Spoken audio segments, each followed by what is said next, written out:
Good afternoon, ladies and gentlemen. Thanks for joining us today. My name is Matt Leshper with 1836 Property Management in beautiful Austin, Texas.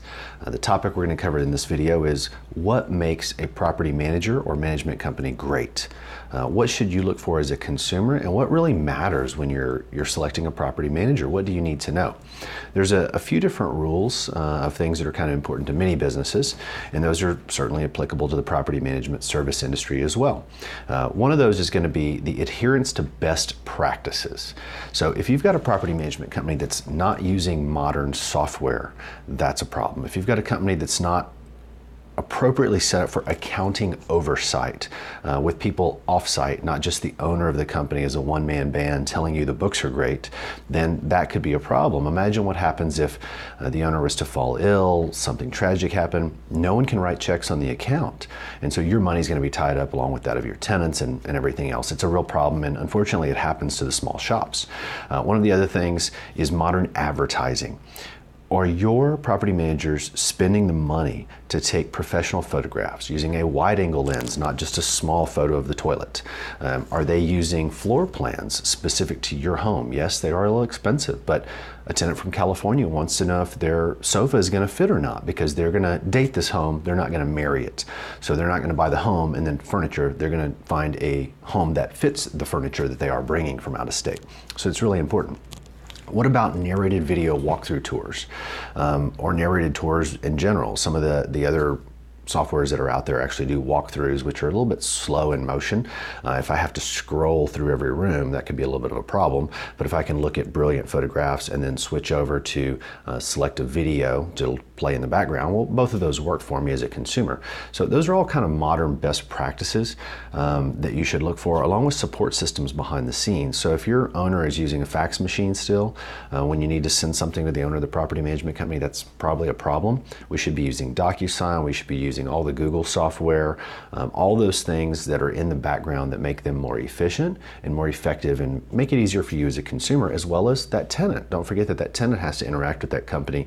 If it's challenging for you to sign up, think what it's like for the tenant to get that place rented. They may still be processing applications using a DPS or a Department of Public Safety database instead of a nationwide criminal and background search. So make sure that your property manager has good systems in the background as well. Second big ticket item, I would say, which is really overlooked when consumers go to property management companies and seek their services, what are their staffing ratios? What you may not know is that the biggest expense to a property management company is the cost of labor. Our staff is the biggest expense that we have. And so property management companies in general, depending upon the workload, run between 120 and 150 properties per property manager. Now, depending on what you put on their back and what's not on their back, what kind of support systems you have, that is doable.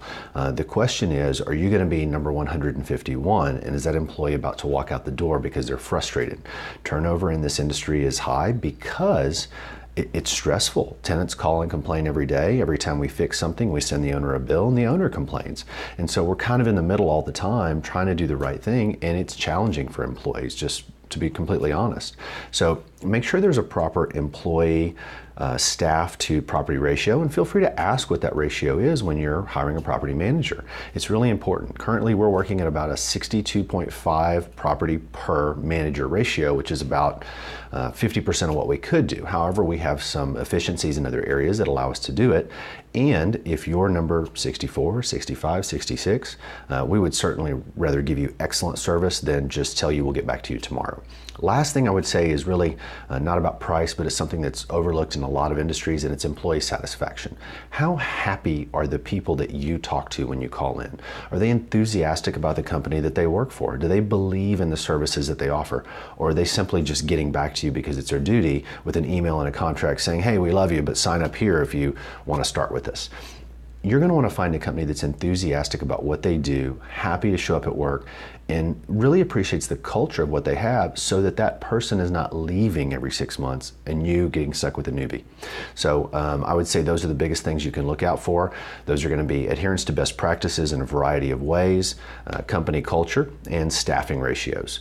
If we can do anything for you here in Austin, Texas, don't hesitate to give us a call, 512-994-4323. We're happy to help you with all of your real estate investment needs. Thanks. Have a great day.